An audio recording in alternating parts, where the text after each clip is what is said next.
সকাল সকাল মা আমাকে দুজনের মৃত্যুর খবর শুনিয়ে দিল। তো হলো কি, আমি সকাল সকাল যখন ঘুম থেকে উঠলাম তখন মা বললো আমার পায়রা নাকি বিড়ালে ধরেছে। তারপরেই তাড়াতাড়ি চলে গেলাম ছাদে, আর ছাদে গিয়ে খুঁজতে লাগলাম পায়রাগুলো আছে কিনা। তো এখান দিয়ে কোনো কিছু দেখা যাচ্ছিল, ওখানে দুটো পায়রা ছিল। তো আমার কিন্তু এবার ভয় ভয় লাগছিল। আর বাইরে এসে দেখি ওদের খাবার দেওয়া ছিল কিন্তু খাচ্ছিল না।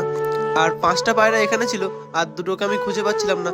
তো তারপরেই এখানে এসে দেখি ওদের কিছু লোম পড়ে আছে।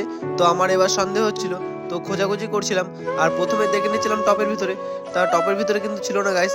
তো তারপরেই চলে গেলাম ঠাম্মাদের বাগানে, আর বাগানেও কিন্তু অনেক প্রচুর পালক পড়েছিল।